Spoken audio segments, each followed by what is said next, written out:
Good morning, student. Today's topic is Pythagoras theorem.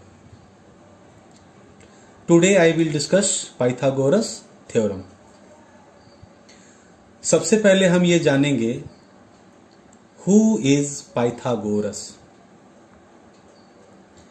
Pythagoras, a Greek philosopher of 6th century BC, is said to have found a very important and useful property of right angle triangle.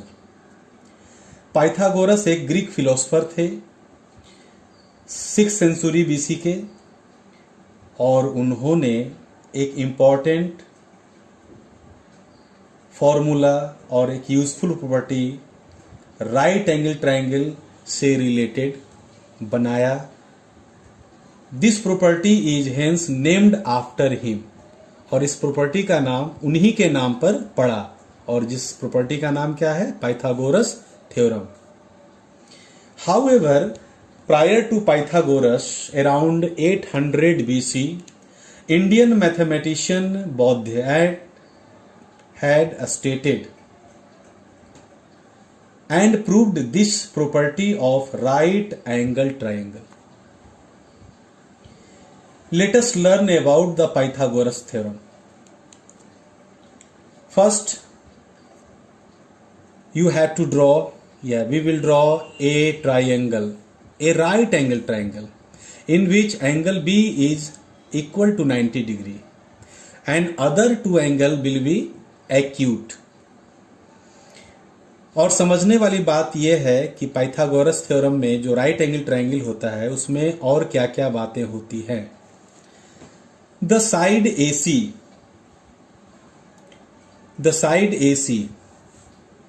which is opposite to angle B 90 degree, which is opposite to the right angle, is called hypotenuse. This side is known as hypotenuse and it is represented by a small h. It is represented by a small h, hypotenuse. The other two sides AB and BC, the other two sides AB and BC are called legs of the right angle triangle. Legs means sides. इस triangle के दो side BC और AB जो है वो side कहलाएंगे या legs कहलाएंगे. ओके, पाइथागोरस थ्योरम को समझने के लिए हम लोग सबसे पहले एक एक्टिविटी पर विचार करेंगे. Let us do an activity. हमने 3 राइट एंगल ट्रायंगल ड्रॉ किया है. Draw any 3 right angle triangle and label each as triangle ABC with angle C as the right angle. C must be 90 degree and other two sides be their legs. Sorry. आप खुद से एक triangle बनाओगे, खुद से. जैसे मैंने एक ट्रायंगल बनाया है और मैंने लिखा है measure the sides A, B and the hypotenuse C of each triangle. जैसा कि मैंने प्रीवियस डे बताया था कि C is the vertex and opposite side is represented by a small c. A vertex and opposite side BC is represented by a small a. And side AC is represented by a small b opposite to vertex B. Okay. Similarly in other cases. First of all, we will measure the sides A, B and C. Okay, one by one. I have taken an example. मैंने खुद से एक triangle बनाया और उसमें एक measurement लिया. A is equal to 3 centimetre, B is equal to 4 centimetre and C is equal to 5 centimetre. Okay, आप इस टेबल को बना लेंगे which is given in your book. In one column we will write right triangle, just adjacent column we will write measurements, namely sides A, P and C. Next column is known as square of A comma B, and next column as a sum of squares of the sides, and next column squares of C, hypotenuse and their difference. आपने जो measurement लिया या मैंने जो measurement लिया उसको हम column में 1 बाय 1 लिखते जाएंगे।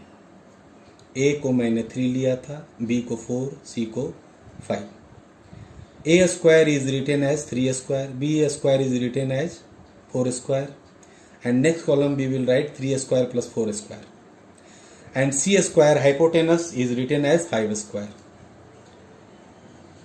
and last column difference 5 square minus bracket में 3 square plus 4 square। आप जब 5 5 is 25 minus 3 square plus 4 square, 3 3 is 9 plus 4 4 is 16, 16 plus 9 25, 20 minus 25 minus 25 is equal to 0। इसी तरह से आप दो अलग ट्रायंगल को खुद से मेज़र कर लोगे और अलग अलग साइड का मेज़रमेंट लिख करके जैसे मैंने बनाया है वैसे आप बना सकते हो। You will find in each case, what do you observe? In each case you will find C square minus A square plus B square is equal to 0 in each case. आप खुद से भी ड्रॉ करोगे तो हर case में difference हमेशा क्या आएगा? 0 आएगा। And we will write C square minus A square plus B square को उस तरफ भेज देंगे, right hand side is equal to के C square is equal to A square plus B square. It is treated as h square is equal to p square plus b square. You can understand by h square is equal to p square plus b square. आप इस तरह से भी समझ सकते हो। h square means hypotenuse square, p square means perpendicular square plus b square, b for base square. You can see again in the figure. h जैसा कि मैंने माना था, h means hypotenuse, b means base and p means perpendicular. And Pythagoras theorem is h square is equal to p square plus b square. Okay? And in single words we can say that in a right triangle the square of the hypotenuse equals the sum of the squares of its other two sides. Okay? किसी भी right triangle में hypotenuse का square equal होता है other two sides के square के सम के equal होता है। हाइपोटेनस का square is equal to squares of its other two sides. Always you will follow h square is equal to p square plus b square. For what purpose? To solve the question which is related to Pythagoras theorem. To understand the Pythagoras theorem, we will take one example to understand. The lengths of two sides of a right triangle are 5 centimeter and 12 centimeter. find the length of the hypotenuse. एक right triangle के दो side का length 5 centimetre और 12 centimetre है. Then find the length of hypotenuse. To solve the question, we had to draw a right triangle in which perpendicular को हमने 12 metre मान लिया है एंड BC को 5 मीटर मान लिया है. आप किसी को भी मान सकते हैं, आप 5 इसको भी मान सकते हैं, 12 इसको भी मान सकते हैं. Okay. And hypotenuse, AB is hypotenuse. क्यों? दिस इज द 90 डिग्री और 90 डिग्री के ठीक सामने वाले साइड को ही हाइपोटेनस कहते हैं. So we have to solve. Let in triangle ABC in which angle C is equal to 90 degree, BC is equal to 5 centimeter and AC is equal to 12 centimeter. By Pythagoras theorem, as we have discussed, let AB square is equal to BC square plus AC square. Means we will use Pythagoras theorem. In Pythagoras theorem, we use H square is equal to P square plus B square या H square is equal to B square plus P square. Okay? Then see, AB square यानी H square is equal to BC square यानी B square plus AC square यानी P square. H square बराबर B square plus P square. Okay? लेकिन हम लोग नाम देंगे, जो साइड का नाम होगा वही लिखेंगे. Okay. AB square is equal to BC is 5, then we will write 5 square plus AC is 12 square. 5 5 जा 25 प्लस 12 जा 144. 25 plus 144 is equal to 169 and 169 is the square of 13. So we will write 13 bracket में और square बाहर, square. Okay. और इधर का AB square हम लोग यहां लिखेंगे. स्क्वायर स्क्वायर को काट देंगे, 2 2 cancel and AB is equal to 13. Okay. Hence we can say that length of the hypotenuse is equal to 13 centimetre. इस तरह से हाइपोटेनस का लेंथ हम लोगों ने फाइंड कर लिया. Okay. Next example you can see a ladder. Ladder means सीढ़ी. A ladder is placed in such a way that its foot is at a distance of 7 metre from a wall and its top reaches a window 24 meter above the ground. Okay. एक बार फिर से हम लोग समझे. एक सीढ़ी को इस तरह से, इन सच ए वे, इस तरह से प्लेस किया गया है यानी रखा गया है कि इट्स फुट, इसका जो निचला हिस्सा है, सीढ़ी का निचला हिस्सा, दैट इज कॉल्ड फुट. कहां पर है? Is at a distance of 7 metre from a wall. That is the wall. Wall means दीवार. दीवार से 7 मीटर की दूरी पर इसके फुट को रखा गया है. ओके. सो मैंने 7 मीटर लिखा है. And it's top reaches a window 24 metre and the top of ladder is inclined at the height of 24 meter. Window is here and its top reaches a window 24 meter. Okay, see here above the ground.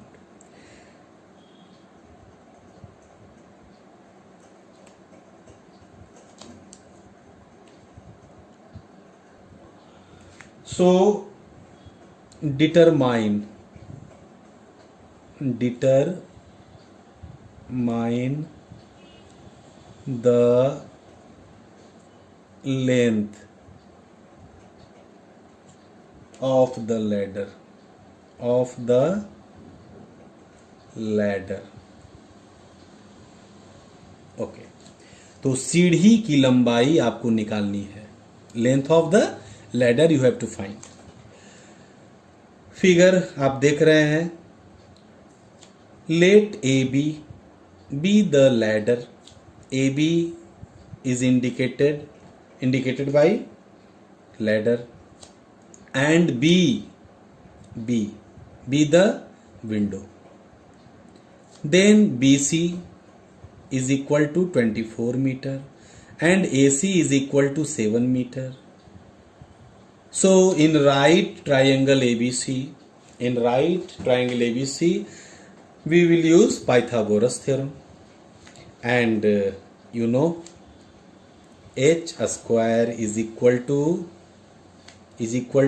b square plus p square. You can write, otherwise you can write ab square is equal to ac square plus bc square. Okay, ab square is equal to ac is equal to 7 square plus bc is 24 square. 7 7s are 49 plus 24 is 576, and 49 plus 576 is 625, and 625 is the square of 25. 25 into 25 625. सो मैंने क्या लिखा है 25 का square, और इधर भी AB का square था तो square cancel, and AB is equal to 25. Hence we can again say that the length of the ladder is equal to 25 meter. Okay. And the last example, see very carefully, क्योंकि it is very important for examination purpose. ये exam में पूछा जाता है. It is very very very important. हर साल हमेशा पूछा जाता है. Okay. Read the question and understand. ABC is an isosceles right triangle. ABC isosceles right triangle है और right angle at C right angle यानी 90 degree. Then you have to prove that AB square is equal to 2AC square. Okay. See the figure very carefully. This is an isosceles right triangle, namely triangle ABC. Okay, it means AC and BC are equal. Why? Because it is an isosceles right triangle. Okay. Since triangle ABC is a right triangle, then we will follow Pythagoras theorem. आपने देखा कि हम लोग तीसरा example discuss करने जा रहे हैं और एक ही थ्योरम का यूज बार बार कर रहे हैं. वो कौन सा थ्योरम है? It is Pythagoras theorem. Okay, and we will follow h square is equal to p square plus b square. You can write, otherwise you can write this way. By using Pythagoras theorem, you can write ab square is equal to ac square plus bc square. It means you are writing h square is equal to p square plus b square. Okay, ab square as usual is equal to ac square is equal as usual plus bc square का नाम हमने ac square लिखा. Why? Because bc is equal to ac. तो bc का नाम हमने change कर दिया ac. क्यों चेंज किया? क्योंकि हमें प्रूव्ड करना है ab square is equal to 2ac square. इसीलिए ac square plus ac square 2ac square is equal to ab square. Then we can say that A B square is equal to 2ac square. इस तरह से हम लोगों ने इसे भी proved कर लिया। It is very important question, understand? Okay.